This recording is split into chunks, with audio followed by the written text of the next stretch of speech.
So for anticipation of Final Fantasy VII Remake, which is coming out next week, and my review will be out next week, I decided I was going to look back at the last proper full numbered Final Fantasy entry, Final Fantasy 15, which came out in 2016. They had so many different kind of concepts for this, for what Final Fantasy 15 was going to be, and I remember there was a trailer way back in like the late 2010s at E3, and it was completely different to what it ended up being when it actually came out. And I think the game went through about 7 or 8 years, I think, of just development hell pretty much. And it's kind of clear to see with this game because a lot of people are quite mixed on it. There's one side where they were trying to do something huge and something that was like a genuine open world Final Fantasy game, and they executed that really, really well in trying to do that with Final Fantasy 15. But somewhere along the line, it just felt like it was a bit directionless. For starters, this game has probably one of the worst protagonists I've ever encountered in Noctis. Noctis is a prince of a king, and oh man, for the first third of this game, I would say, maybe even the first half of this game, Noctis is just one of the most unlikable characters ever in a video game. I hated this dude. This guy he just reminded me of a really snobby teenager who didn't give a shit about his heritage. And I know I didn't, so why should I care for a character who didn't even care about his heritage? And that's kind of what Final Fantasy 15 is about. It's about Noctis being this prince, and now he's grown up, and now he's about to become the king, and he's about to get married to a princess and all this kind of stuff. But he's such a snobby little shit half the time, and I couldn't get over it, and I just hated him so much. I think that there's a lot of Final Fantasy characters and a lot of Final Fantasy games I've played, and I haven't felt this much hatred to a person since Lightning. One of the most uninteresting persons, or just couldn't care about anything at all.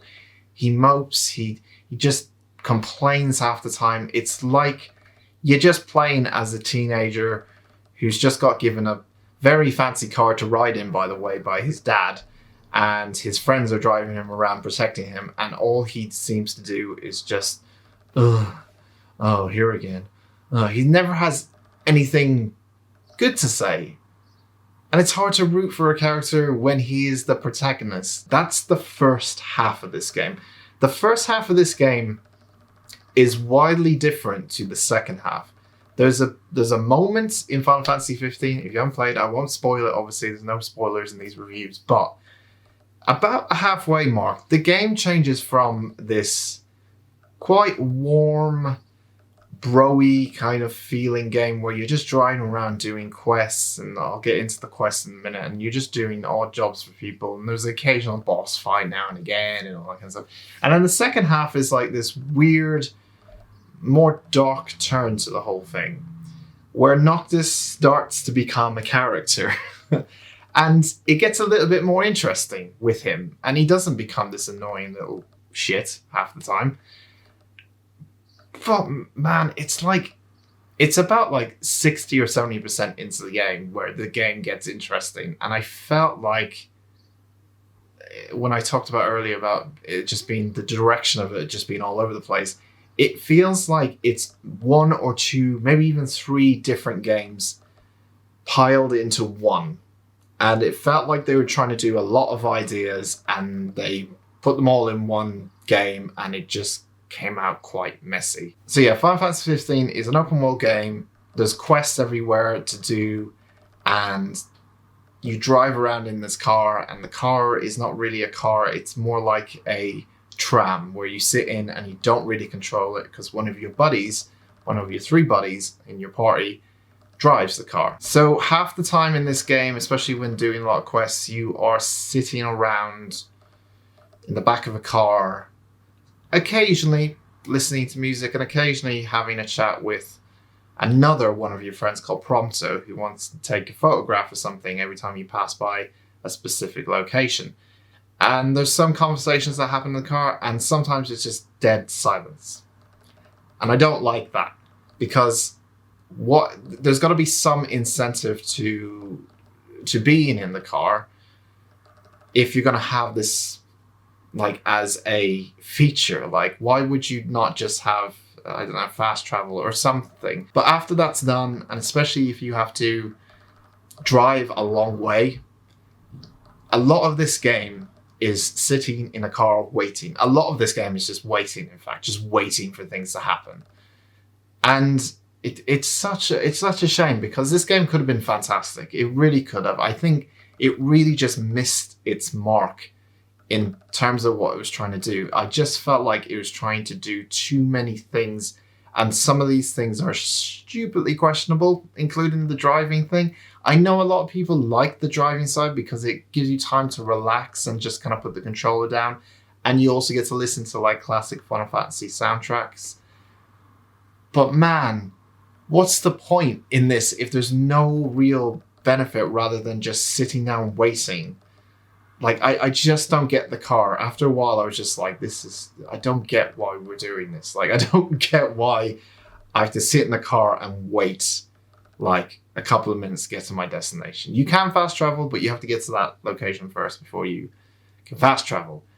Yeah, it's weird, this game. This game is very weird. Combat as well is very uninspiring, I have to say. I didn't like it at all, the combat. I felt it very janky is the right word, I think.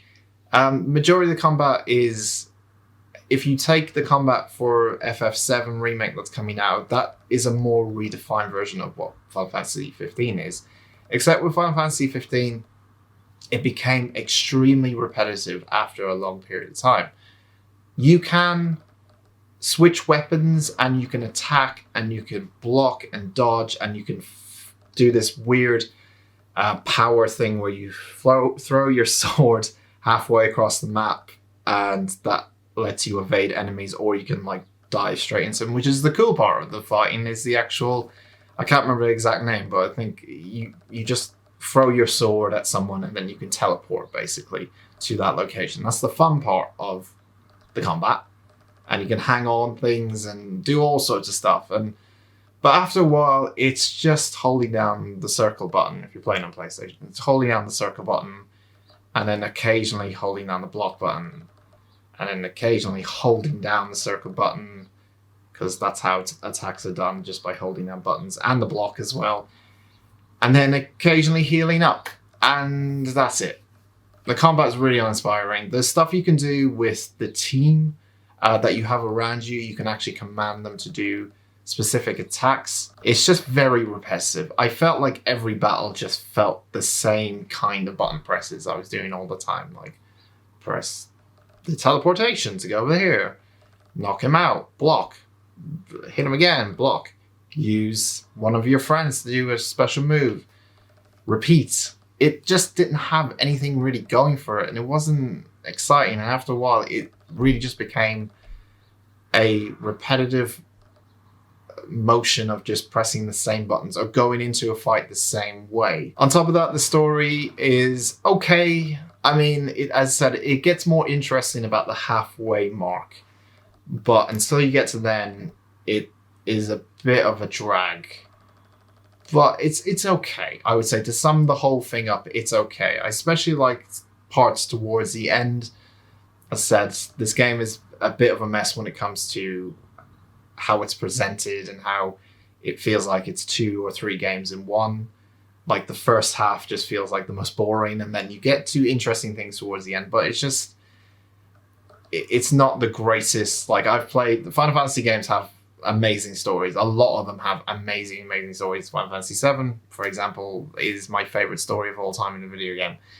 And this just really had nowhere near the level that Final Fantasy 7 had, or even Final Fantasy 10. I very much saw the potential in this game, and it missed its mark really badly, especially in the first half of this game. It has some really, really cool moments in it. It has some amazing, big, huge standout moments. I think that's one of the big positives with this game. It really knows how to put on a spectacle, especially when it comes to boss fights. But outside of that, the combat is so repetitive and it doesn't have that spectacle going through the whole game. It has certain beats that make this game really, really cool, and there's certain moments in this game that are really, really cool, and especially in the second half of this game that are really, really cool. But the first half of this game and everything in between, and a main character that I really, really didn't like until very, very late on in the game. And even then, I was just not really interested in him anyway. And a very mild story. It just disappointed me in the end. And I was a bit sad about it because I thought, whatever happened to Final Fantasy? It used to be great. But I still think this is still a very much a playable game that you would still enjoy, definitely. I think as well, if you picked up the complete collection, when I originally played it, it was just the base game, but the complete collection of Final Fantasy 15, I think that's the only collection they sell at the moment, especially on PC. I got like the Windows edition. It comes with all DLC, and the DLC is quite interesting. It has definitely a lot more to it than the actual main story, especially at the start with the main story. And there's also an online element where you can connect with other Final Fantasy players. I tried a bit of that. It's okay. It's nothing game changer or nothing, but it's a nice addition to the game. I think Final Fantasy 15 is an okay open world game.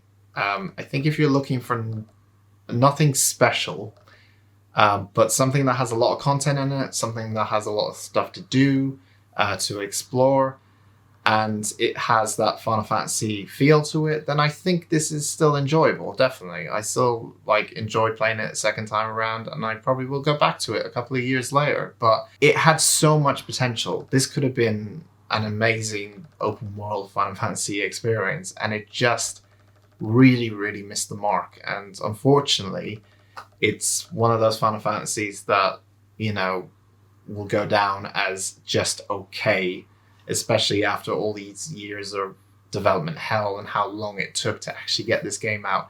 It feels a bit of a shame that it's just okay. I'm going to give Final Fantasy 15 a 7 out of 10.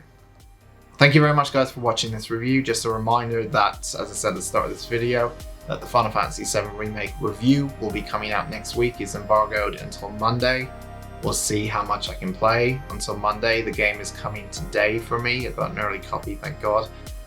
My heart is going like this. If you don't know, Final Fantasy VII is one of my 2 favorite games of all time.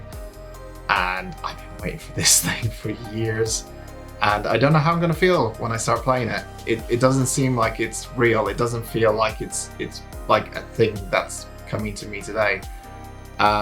So we'll see how I feel about it next week. But thank you very much for watching this review, and I'll see you next time.